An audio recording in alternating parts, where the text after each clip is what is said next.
Hello, welcome to this week's episode of Amanda's Allotment. Today I'm going to show you how to sow onion seeds, and I'm going to talk about the importance of growing your own food.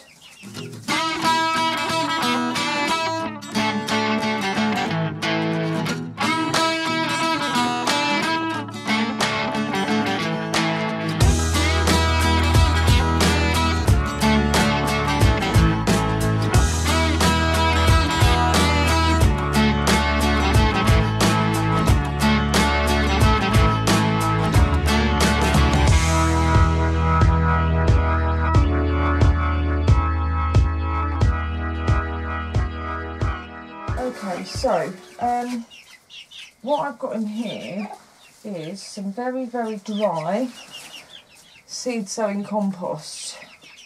As you can see, it's really dry. It's been sat here for ages, and there's not going to be enough here for me to sow my onion seeds. So what I'm going to do is I had a pile of manure, well-rotted manure delivered to the plot. So what I've done is bought some home, a bag of this there. So what I'm going to do is add some of this to the mix, and then I'm also going to add some perlite. You can see that's what perlite looks like. I'm going to add some of that as well, and that will not only make my compost go further, but it'll add some nutrients and some it adds drainage and retains essential moisture. So I'm going to get on and do this, and then when I'm done I will show you how to sow the onion seeds. Okay, so my compost mix is now,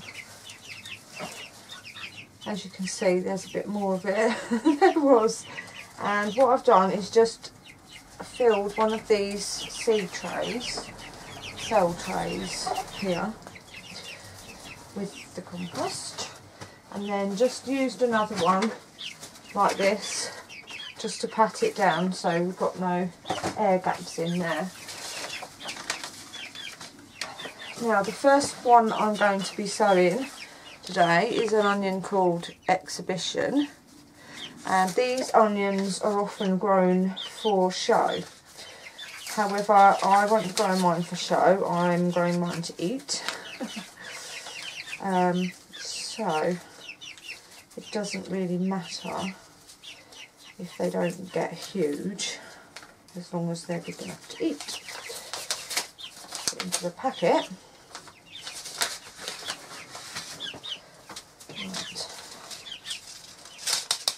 So just give the packet a little shake to make sure you've got all the seeds down at the bottom there, and then I just rub a little bit off there, off the top. I'm actually in the greenhouse with all the chickens, all the baby chicks, so that's what the noise you can hear. Okay, so just put some in your hand like that, and this is what onion seeds look like. As you can see, they're just tiny little black specks there. Now I'm doing mine like this because when I did mine like this a couple of years ago, they did really well. Some people just use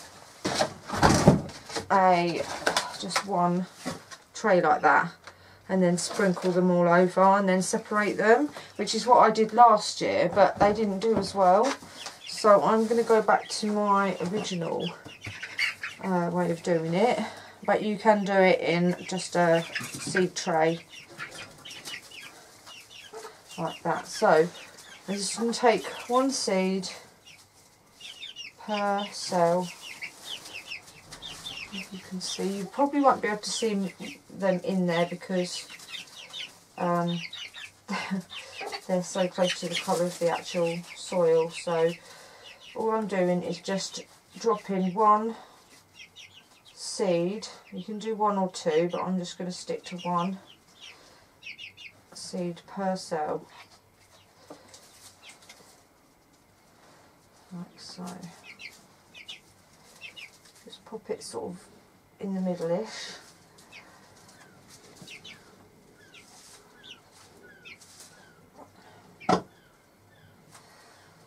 The chicks are 5 weeks, well, they were 5 weeks old on Saturday, and I don't have the boys anymore. Well, I've got one boy, but the other boys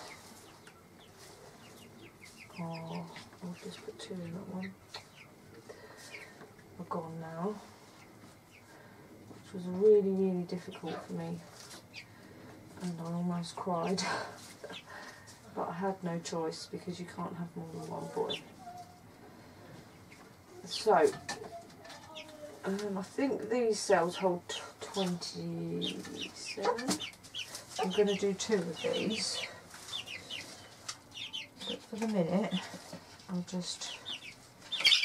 When you're putting the seeds back in the packet, it's best to do it over the soil so that if you drop any, they'll just come up in your trays. Okay, so I've got my seeds all in there. Yeah, you're not going to be able to see. So what I'm going to do now is just I'll do a light covering. So just a sprinkling over the top.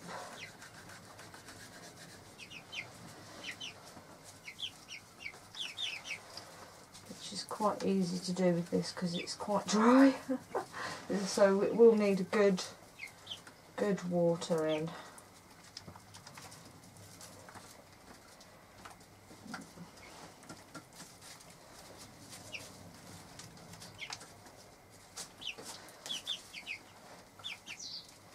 Yeah, really nice light sprinkling.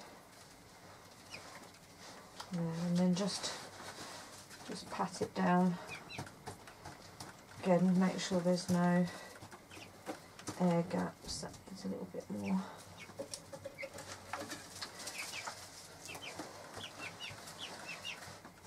And there you go. So then after that you can either water from the top or sit it in water. Doesn't really matter when they're seeds, I don't think. So I will give that, I'll do the other one, I'll give that a good water. I've got a chick picking at my boots. And then these I'm going to be, I can't leave them in here because the chicks are in here, so they will go in on the stand in my porch where it's nice and warm. Or you can put them in a propagator. Looks something a bit, now this one's absolutely filthy, needs a good clean, but I've got this propagator here, so I'll probably give that a clean as well, and then put some seeds in there. Probably my peppers will go in here, but where the porch is so nice and warm, the onions will do fine in the porch. Okay, so here they are. I've given them a water, and what I didn't mention is you mustn't forget to label. So I'm just going to put the labels in. There we go. So I've got 8 reasons down. Now I've written them down because it helps me to remember. Reasons why you should grow your own food. So, number 1 is you get to choose what you put on it. So, food that we buy from the supermarkets, we never really know what pesticides, what fertilisers have been used, what they've used to keep it fresh. And this way, by growing your own food, you can control what you put into your body.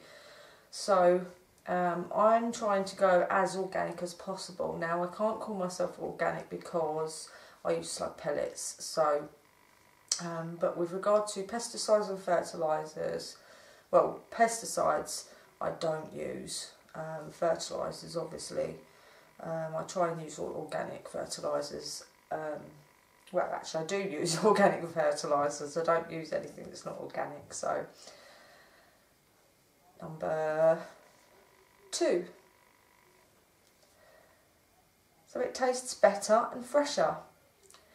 There is nothing more satisfying than putting the pan on to boil, going out to your garden and grabbing yourself a corn cob or, you know, some cabbage or whatever, and then just putting it straight in the pan and cooking it, washing it first obviously.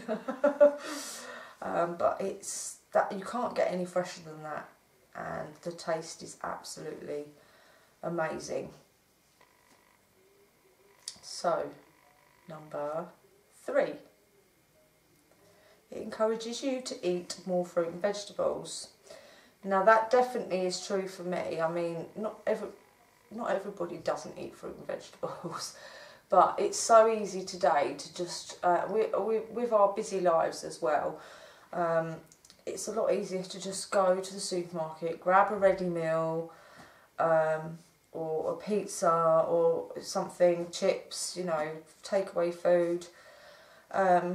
But since I've been growing my own fruit and vegetables, I've definitely added a lot more to my diet, which is obviously good for your health. So, and also trying new things, vegetables that you wouldn't normally eat, like courgettes is one for me, and it's not something that I would necessarily go to the supermarket and buy.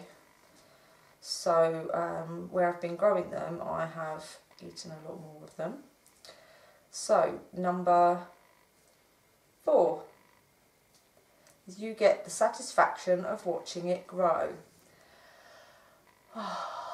It's so nice to sow your seeds, and then over after a couple of weeks you see them just popping up from the soil, and then they grow, and then they just keep getting bigger and greener, and and then some of them flower, like peas and stuff, they flower, and then the pods come through, and then they're ready to harvest.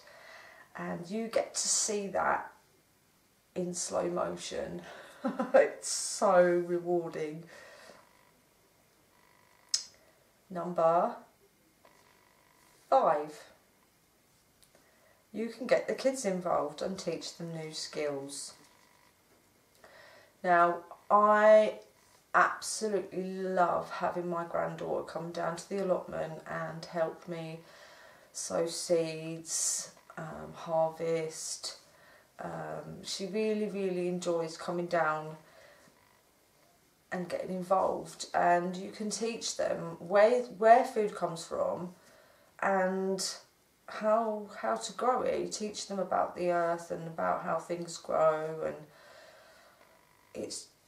I think it's really important to teach the kids this, because I mean, I know they probably do a little bit in school, but I think society today is just kind of getting so far away from how our ancestors used to do things, you know. I mean, some children don't even realise that, say, a chicken that they buy from Tesco's or, you know, any supermarket actually was alive once. You know, you could ask them, well, where does cabbage come from? And they'd say the supermarket. So yeah, it's really fun. So number 6. So gardening is good for physical and mental health.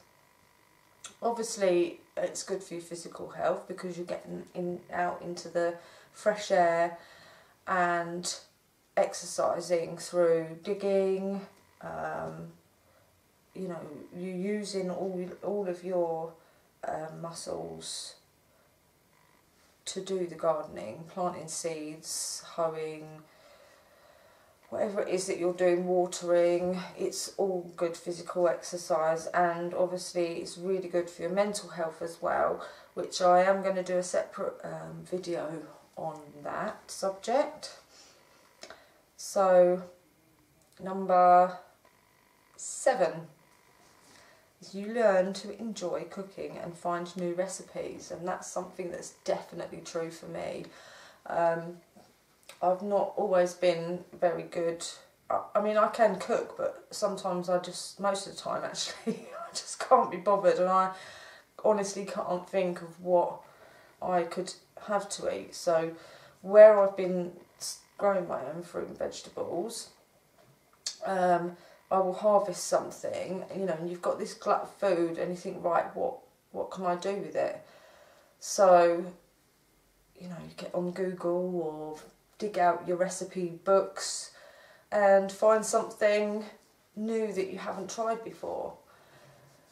And when you're cooking from scratch using your own produce, it really gives you that motivation to cook a meal. So I think that's really, really important. And last one, number 8, it's fun. It's just so much fun. And having an allotment, I mean, you don't have to do an allotment if you've got a garden space that you can grow your own food, then that's fine. But going down to allotment as well, you get to meet new people, have a little chat, do swapsies, you know, you just build a little community and have fun. So that's my 8 reasons to grow your own food. Now I'm sure there's plenty of others, and I would really love it if you could pop in the comments down below your reasons or your main reasons for growing your own food. That would be fantastic. And I will see you in the next video. Take care.